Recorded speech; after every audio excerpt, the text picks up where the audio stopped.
Welcome to our live stream portion of Friday Night Lights. Of course, Nick and Curtis, and we'll get with Jessica in just a bit. But after 5 weeks of football, only a half dozen teams remain unbeaten in Central Texas. Our next game features one of those teams as Groesbeck is off to a 5-0 red-hot start tonight. The Goats paid a visit to the West Trojans. Homecoming night for the Trojans. They're 3-2, riding a 3-game win streak in a huge district showdown. First possession for West. Trojans facing third down at the Goat 3. Nathan Garrett calls his own number. He's up the middle for first blood. PAT is blocked, and West is up 6-0. Ensuing kickoff.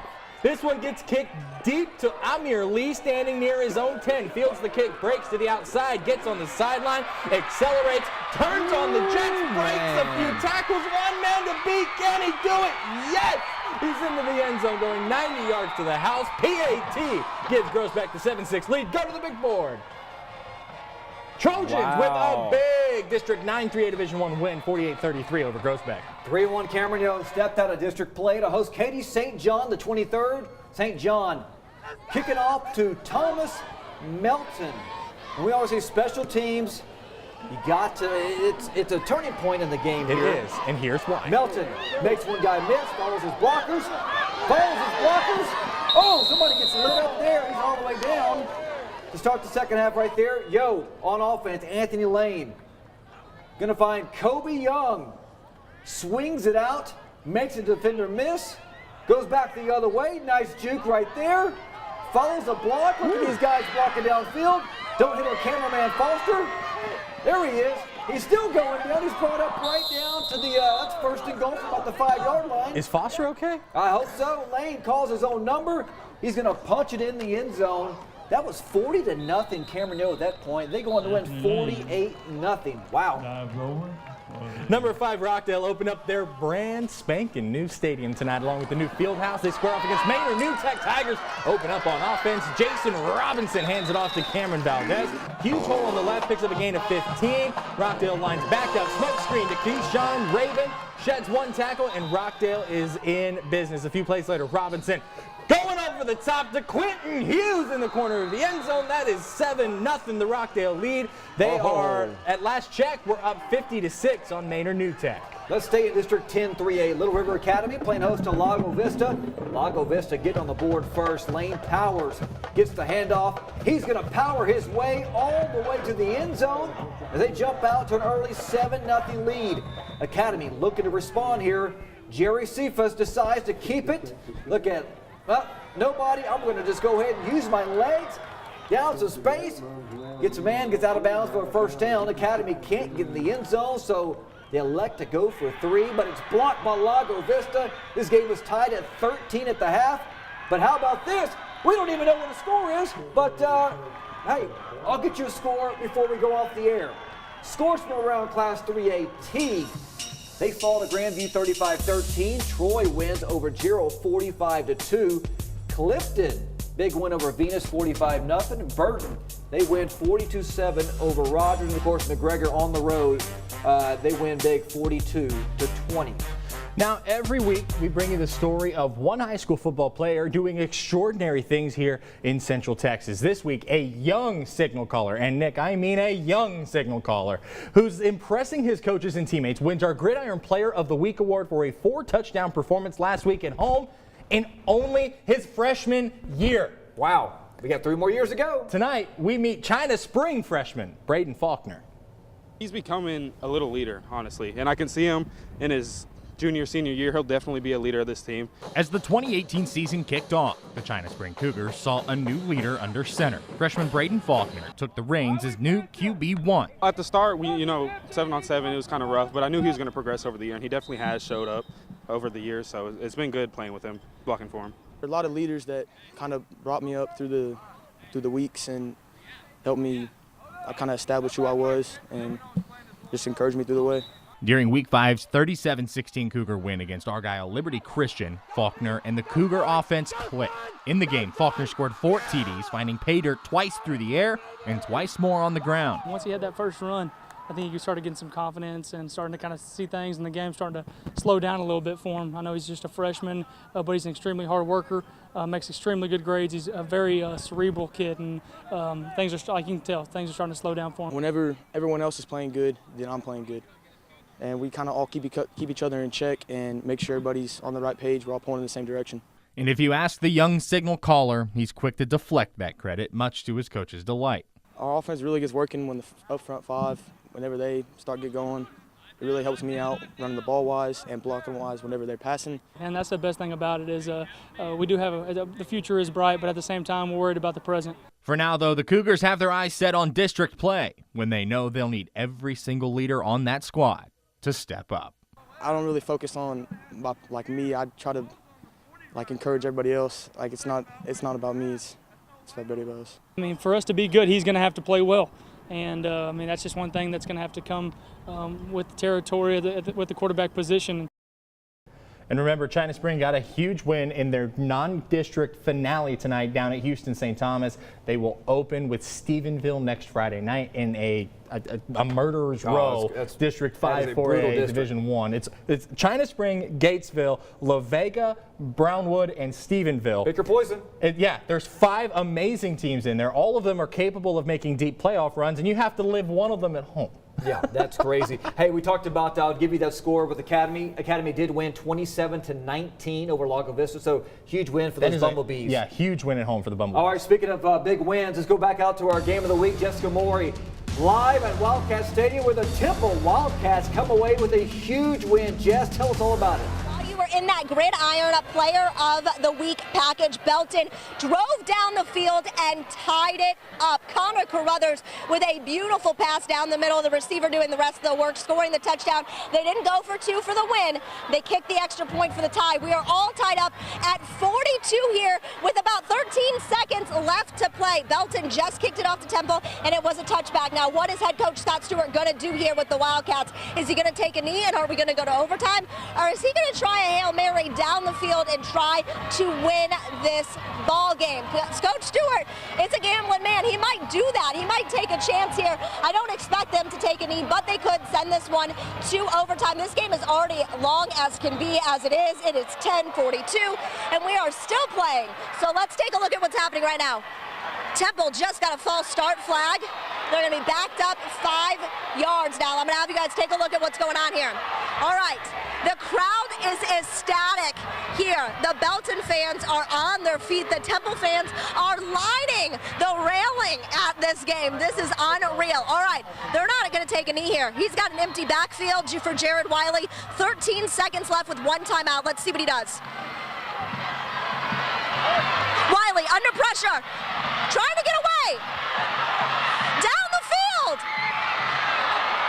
It's intercepted by the Belton Tigers with 2 seconds to play. Belton intercepts the Jared Wiley pass down the field. It looks like we're going to overtime, tied at 42. You guys, we're going to have a long live stream show because we're going to keep coming back out here until somebody wins this ball game and we can present that Game of the Week champion trophy, because this has been absolutely insane. Just an unbelievable game from both offenses. The defenses, they've had a few interceptions, but they haven't really been able to stop either team, as you can tell from the score. Just unbelievable game here. Another story of this game is penalties. At the half, Temple had 10 penalties and Belton had 7.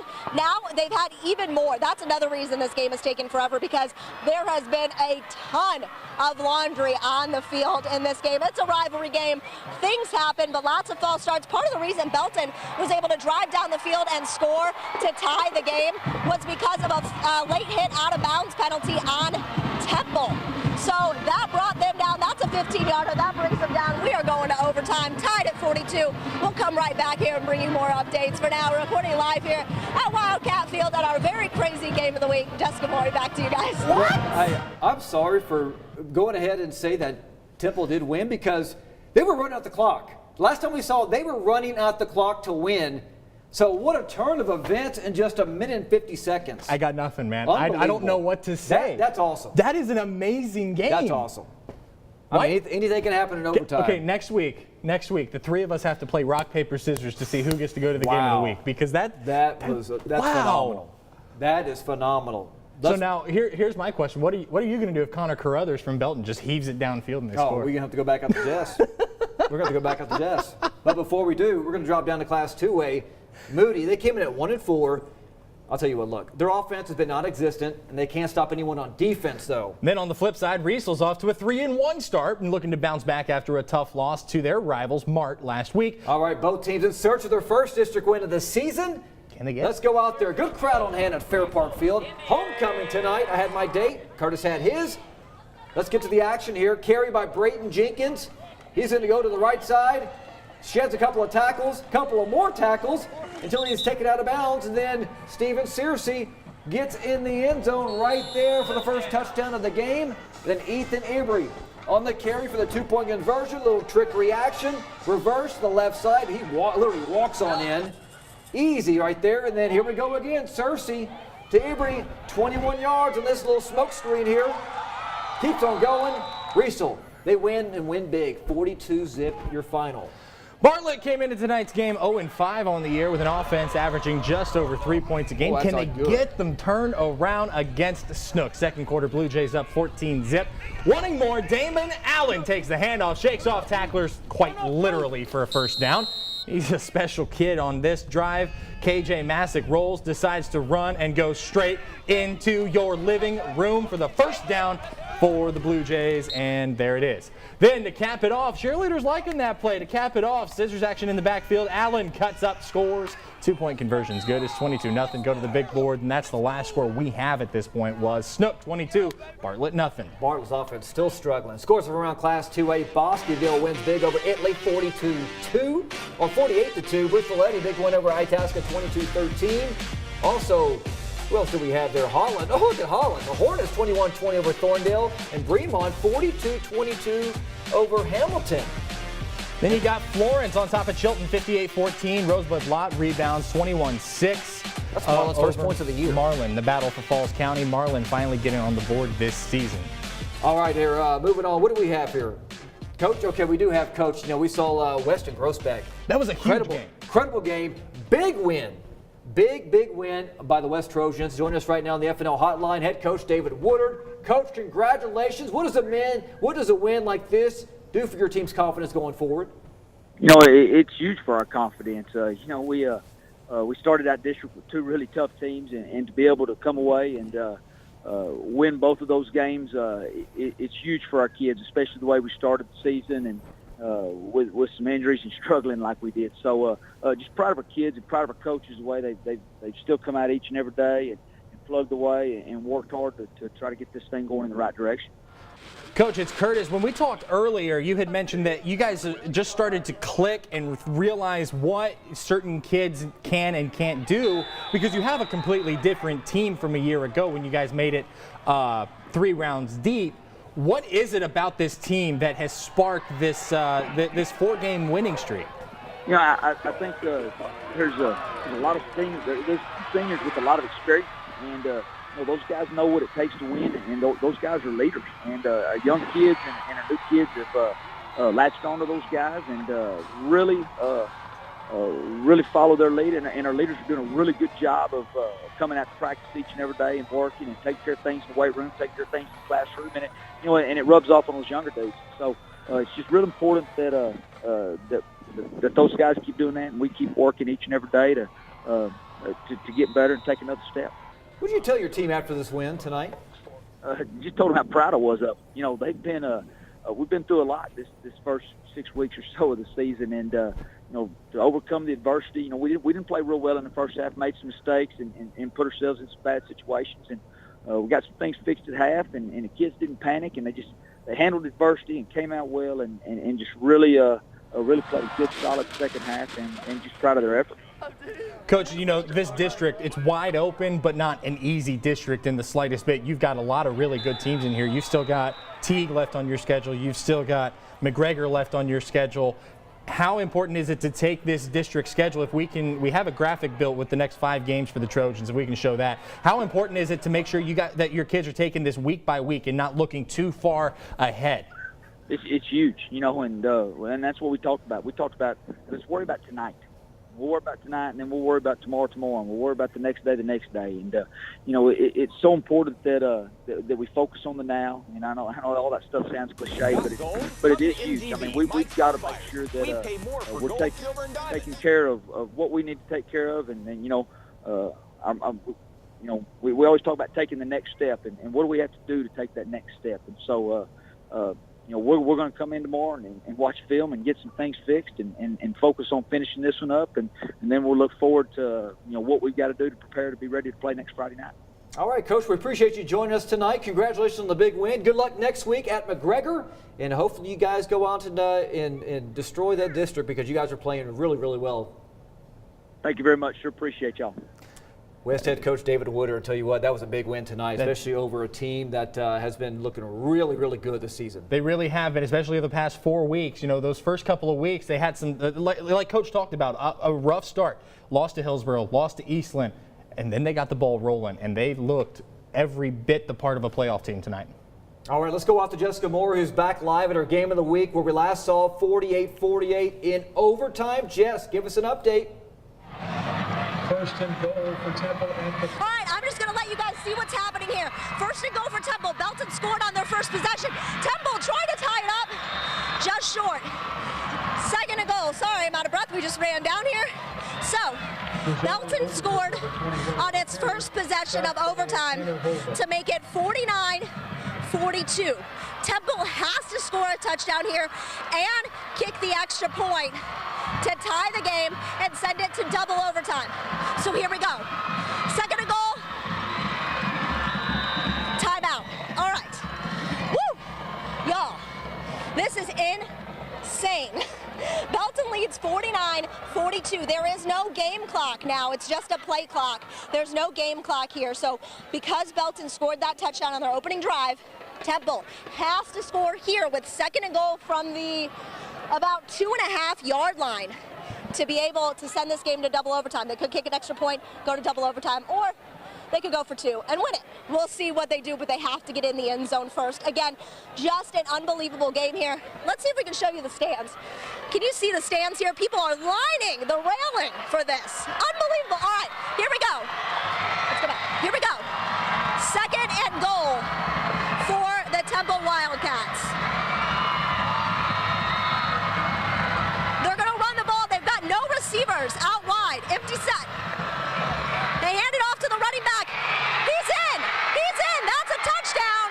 Temple Wildcats. All right. Jared Wiley's running off the field here. That was Deshaun Overton busting up the middle there on second and goal to make it 49-48. Belton on top. They have to make this extra point here. This is crucial. They've had one blocked earlier in the game. Belton blocked one earlier in the game. So let's see if they can kick this extra point here.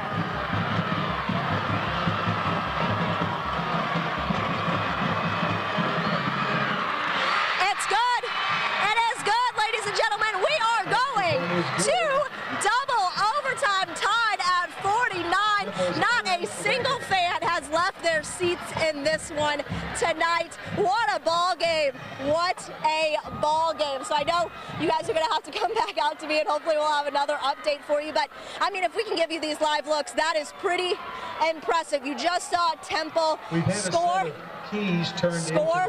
and tie the game for the extra point. So just an unbelievable ball game here, 49-49. This game was already long enough to begin with. It was still going at about 10:40 before we went to overtime. So this game has just been dragging on, and a lot of that has to do with a ton of penalties, tons of penalties in this game. And then, of course, the high-scoring offenses from both sides, from both teams. Jared Wiley, Connor Carruthers. Connor Carruthers is playing one heck of a ball game here. He's the quarterback for Belton. His escapability, his ability to escape the pressure and get extra yards after contact is unbelievable. Jared Wiley, he seemed a little nervous in this game. He's overthrown his receivers quite a few times. So let's see what happens here. Let's take a look. Wait, Temple's got the ball here to start the second overtime. So Jared Wiley just ran out of bounds, about a gain of maybe 1 yard there. So now it is second down. It is second down from about the 23-yard line. So let's see what they do here. Wiley in the huddle. 2 receivers to his left, 1 to his right. Running back in the backfield on his left. Fakes the handoff. Looking to go deep under pressure, rolling. He's got a receiver open here, but he's going to go to the end zone, and he's almost intercepted. Oh my goodness. 2 Belton players had a chance to intercept that ball there. He had number 2 open, but was going for number 6 in the end zone. So now it is 3rd down and 8. What will the Wildcats do? Let's see here. Belton has no timeouts. Here we go. 2 wide receivers to the right now, 1 to the left. Jared Wiley fakes the handoff, under pressure, going to the air. Oh my gosh, his tight end just dropped an unbelievably good throw. What a drop there. That's been a story of this game too. There's been a lot of dropped balls here. So we've got 4th and 8. We've got a 4th and 8 situation in the second overtime at our game of the week between the Wildcats and the Tigers from Temple and from Belton. We're bringing the field goal unit on here. Let's see if they can make this field goal. Now both teams have missed field goals in this game. So let's see what happens here. Here we go. It's up. It is good. It is good. Temple takes the lead here, 52-49 over Belton. So that was a 40-yard field goal for the Tigers, or for the Wildcats, I'm sorry. The fans are going crazy here. Belton's got a chance. Belton will try, score a touchdown, they win the game. Kick a field goal, we're going to overtime again. So that would be just crazy. So we'll see what happens here. We're just going to keep you here. We're going to keep you here because here comes the Tigers onto the field. Instead of keys turned into the press box. Here we go. Dallas Cowboys. Again, update. Temple leads 52-49. This is Belton's chance to tie it or win it right here. Here we go.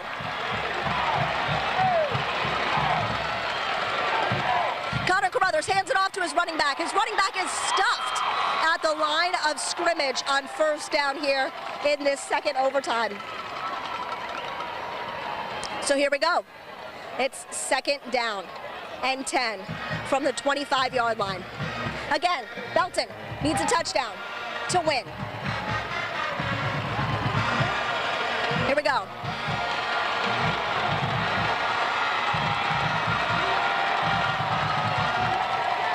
Running back in motion, Carruthers.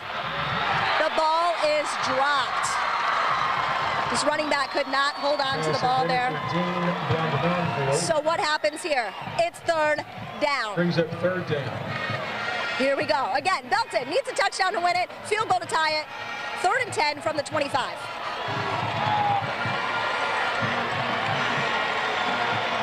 Belton looking to the sideline here. They don't have any timeouts. All right. This is it.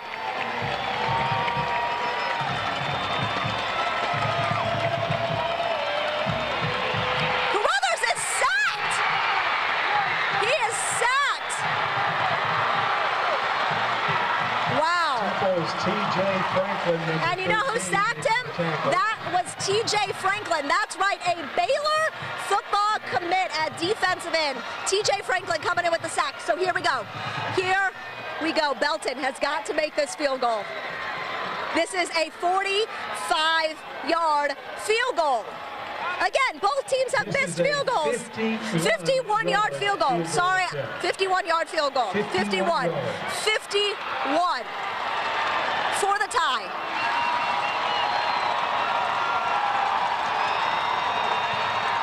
It's up. It's good! Oh my goodness! Oh my goodness! 51 yards! All right. All right.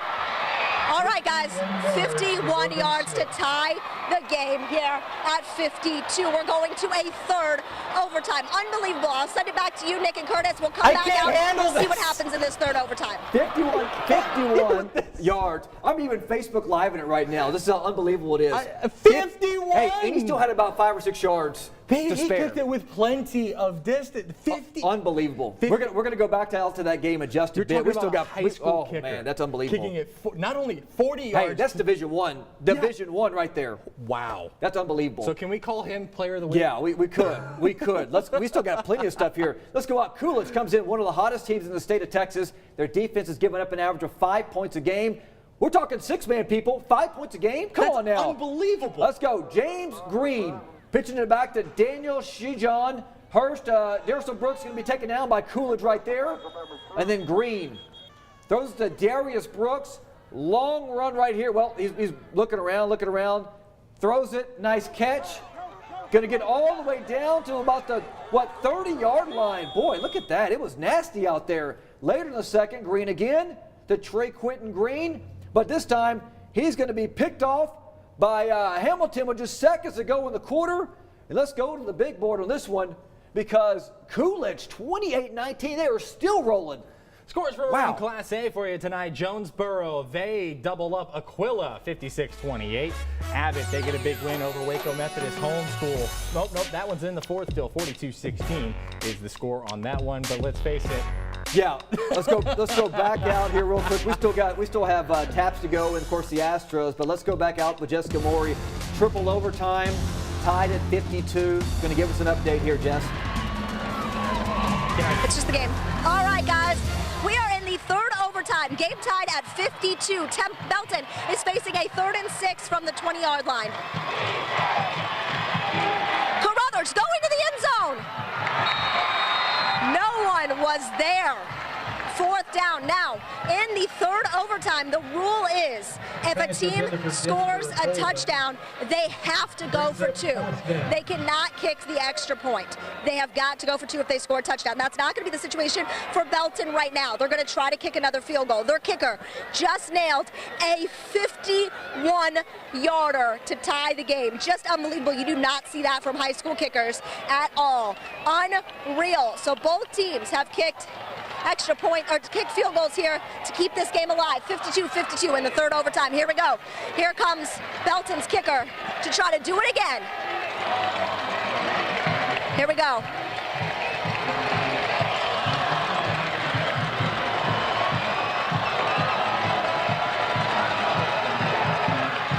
It's up. It's good. This kid is money.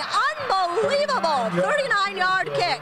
From Logan Smith, the kicker at Belton. So Temple's got the ball now. Again, we know the drill. If they score a touchdown, they've got to go for 2. Well, it's not going to matter. If they score a touchdown, they'll win the game. So if they kick a field goal, guess what? 4 overtimes. Unbelievable. This game is insane. I'm telling you, people are hanging off of the railings in the stands in this game. Not a single fan has left their seats. This was a sold-out game. 13,000 plus fans here at Wildcat Stadium, and they got their money's worth. All right, here come the Wildcats coming onto the field. Touchdown wins it. Field goal sends it to a 4th overtime. What will Jared Wiley and the Cats do? Touchdown! Temple has won the ball game. Temple has won the ball game. Quentin Johnson with the touchdown catch from Jared Wiley. Let's go back here. That was Quentin Johnson you just saw. Let me put up this is my Facebook, we're Facebook Live here. Did we just see that? So Quentin Johnson, he's got offers from Duke, I believe Tulsa. He's got a lot of Division I offers. Right there, he's going to get some more Division I offers. So that's a huge catch for him. But that Belton kicker, man, that guy's got the clutch G. So 58-55, your final in this one. Incredible. Sucks. Incredible. Absolutely sucks that somebody had to lose this game. That was incredible. One of the best games Bobby will see all season. Yeah, earlier this week, I was listening to the Texas Football Today podcast, and Craig Way, the voice of the Texas Longhorns and a Texas High School Football Hall of Famer, was telling Texas OU fans, on your way up to Dallas from Austin, stop by Wildcat Stadium and watch this game. Hey, you did not disappoint. I got nothing. You did not disappoint. That was absolutely incredible. So we'll wait for all the melee and the excitement to kind of die down a little bit before Jessica grabs Coach Stewart and the winning team, present their trophy. So we're going to keep on moving on here. Let's go to Taps. Riker wrapped up non-district play, taking on Tyler Bishop Gorman.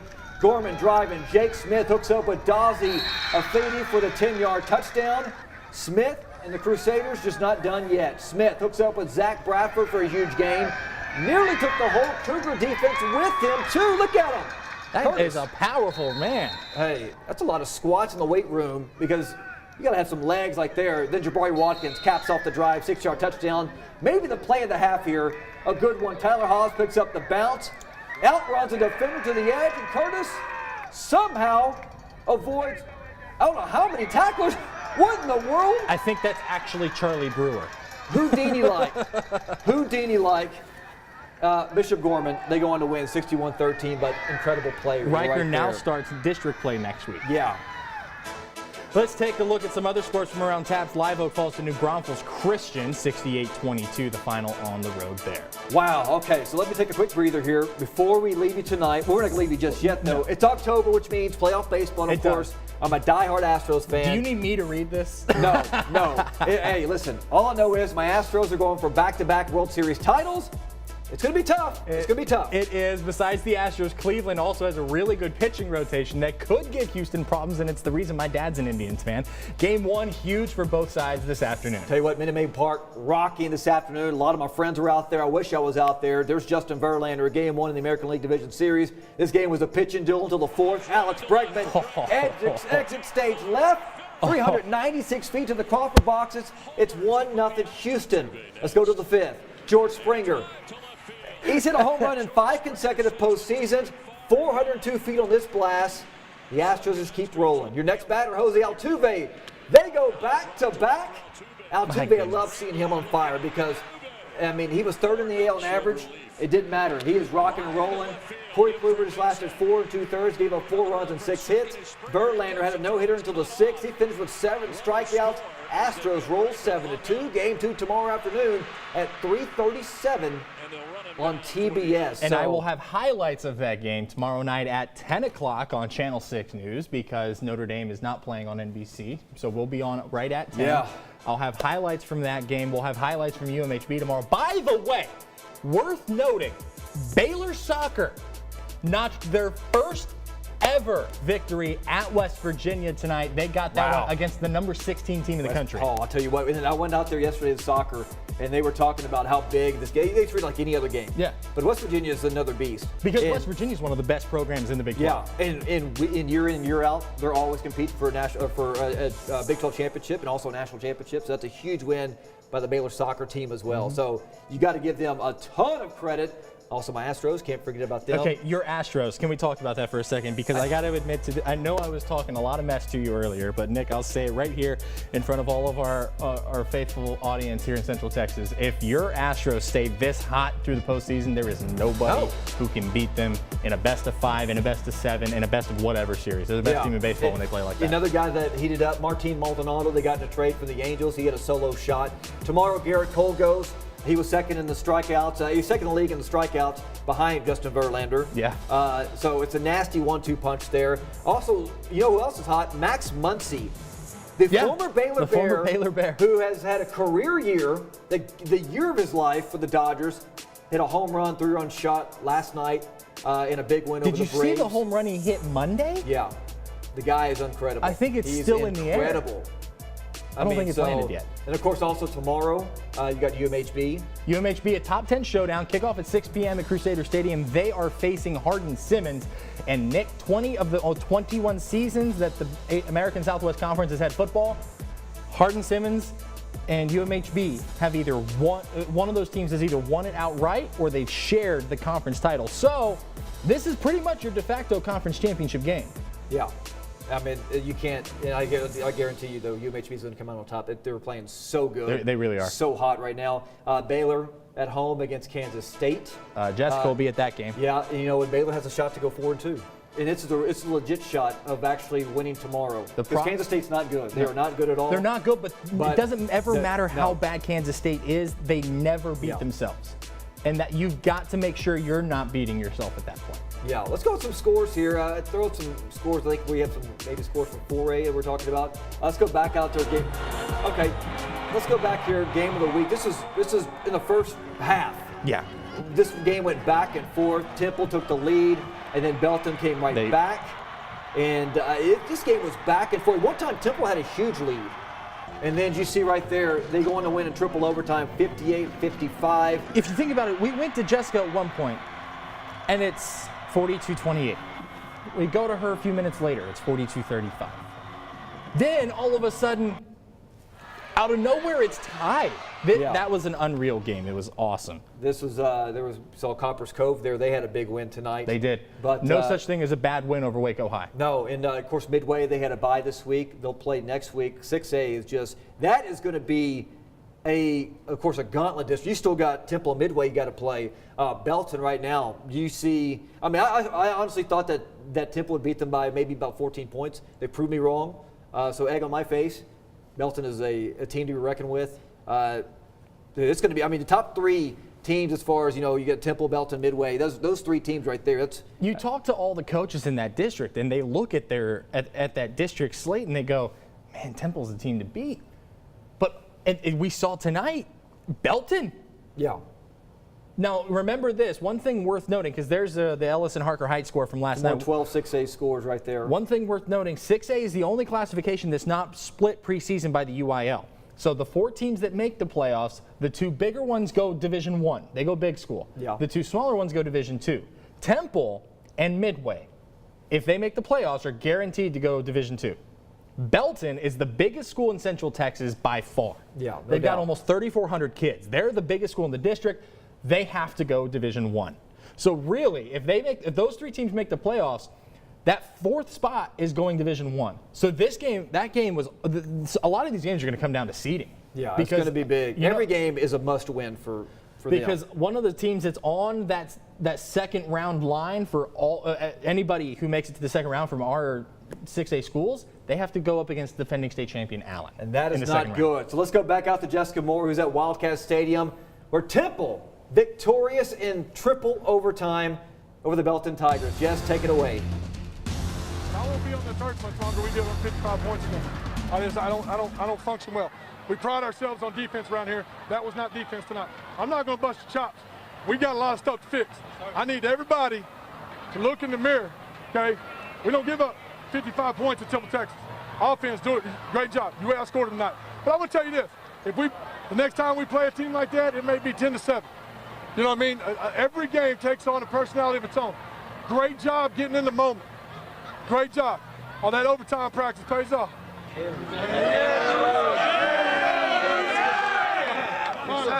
Hey, here's what I know about Temple kids.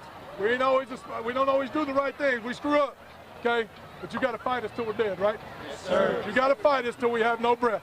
I'm as proud of that. Momentum could not have been further going the other way. All right, and that's a great job. Keep fighting. If you keep fighting, you got a chance. And that ain't just in football. When them bills pack up, when them bills start piling up, if you will keep fighting, you'll make it. You don't have to go take something that's not yours. Okay? Yes, sir.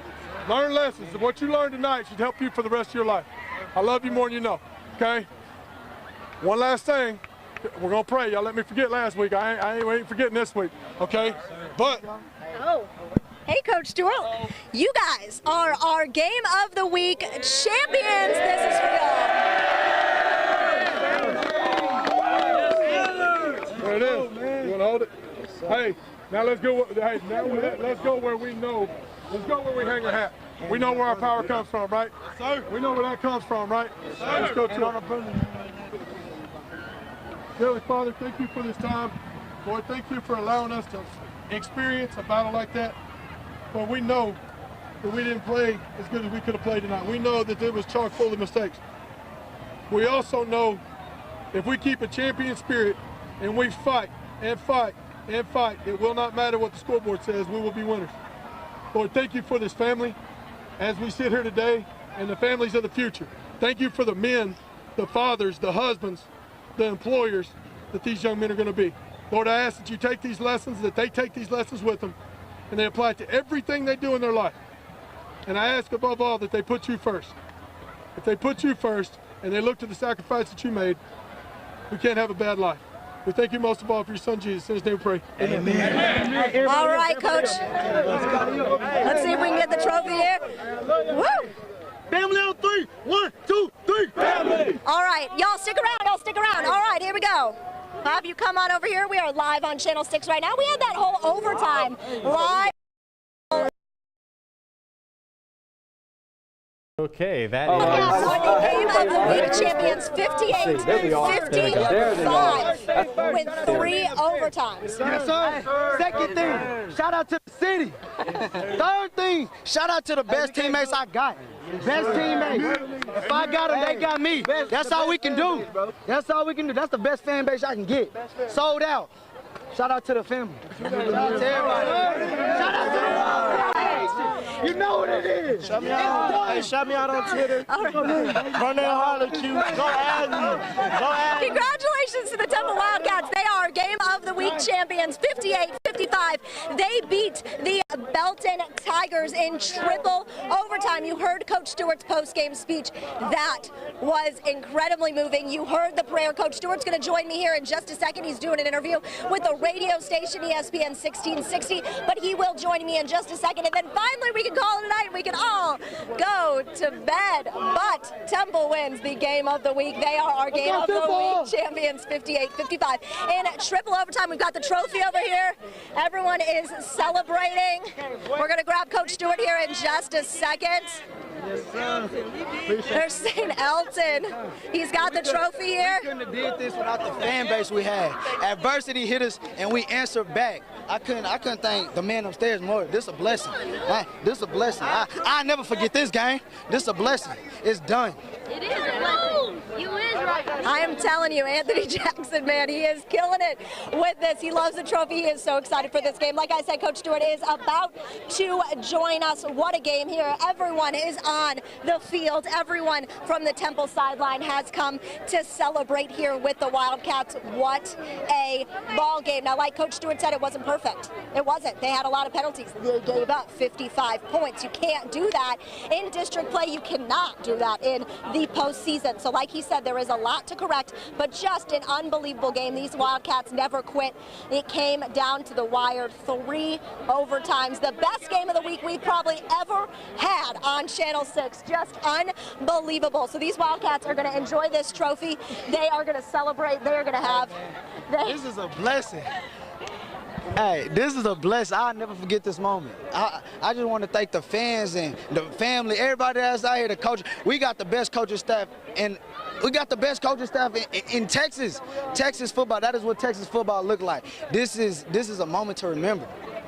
He is right. This is hard work pays off, as they say here. That's very true. Let me grab Coach Stewart here really quickly. We're going to go over here and try to steal him real fast. He's saying hello to his friends and family, but we're going to steal him real fast. All right, Coach Stewart, what a ball game. Have you settled down yet at all? Is it still crazy for you? I'm cool as a coop down to what? Did something happen? Did something go on around here? No, I mean, I lost.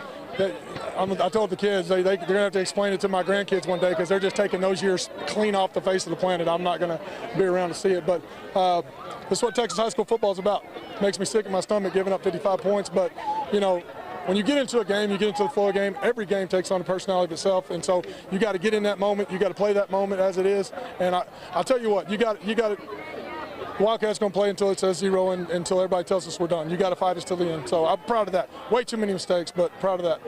What does a win do like this for your program now moving forward? Well, I'm going to tell you what it does for me is when you play that poorly and win, we're going to go in there and we're going to hammer our mistakes and then finish it up like, guys, we got a chance to be good. I mean, if we play that poorly and still have a chance to beat a really good football team, then, I mean, at some point, if we can fix some of that stuff, we got a chance to be decent. What was going through your mind during that third overtime? What play to call next? I mean, I was trying to stay in the rhythm of the game. You know, I mean, those moments, I've been doing this a long time, so as exciting as they are, you just try to stay focused. And so, you know, kind of the crowd noise goes away and everything. You just try to lock in, try to figure out something. Is this one of the craziest games you've been a part of as a coach? Yeah, it's up there. I've never been in triple overtime, so I've also never given up 14 more points in the last 2 minutes of the game. So I mean, you know, there's a bunch of firsts. So I guess that's probably one of the top ones. So yeah. Well, it's a good thing that first came with a win. So congratulations, Coach. Congrats on the win. The Temple Wildcats get the dub here, 58-55 in triple overtime. You just heard from Temple head coach Scott Stewart. The kids, the players, the fans, everyone is loving it out here. What a ball game. Temple, Belton's got a bye next week. Temple, they've got a short week. They're playing, it's 11-19, and they just finished playing. They got to play again on Thursday against a very good Killeen team at Leo Buckley Stadium. So that's going to be another test for these Wildcats. Again, the final here, 58-55, triple overtime. The Wildcats get the win to stay undefeated on the season. Finally, sending it back to you in the studio, Nick and Curtis, for the final time. Y'all have a great night. Hey, Jess, real quick, can you describe the roller coaster of emotions that you had throughout this game, especially in the fourth quarter and overtime? She's already gone. She's ready to go. She's ready to go celebrate is what she wants to go do. I was going to say, she's not like she's got that far to go. We're 5 minutes away. Yeah, we're about 3 blocks away from there. But absolutely incredible game. So what do you think it's going to take for me to switch with her next week, or for you to switch with her next week? Oh, man. I mean, I guess we'll have to bribe her with something. Food, probably. But this was incredible. Like I said, I've been doing this 16 years. I've never seen a game of the week go into triple overtime. Never seen anything happen when they overcome 2 scores in the final 2 minutes. I've been around Texas high school football my entire life, be it watching my brother play when I was in college, being at the games when I was in high school, refereeing it on my days off like I do now, and that is without a doubt the best game I've ever had the privilege of watching, even if it was on this monitor right underneath this camera right here. And like our producer James said, it was TV gold. TV gold. So we're going to have to get out of here. It's already 11:20 at night. But for all of us here, myself, Curtis, Jessica, production, everybody in the newsroom, all of us that work the late shift at Channel 6. Because without them, this show would not be possible. We appreciate you watching. Triple overtime. Temple wins our game of the week. We'll see you next week for another wild week, Wild Friday night under the lights. Take care.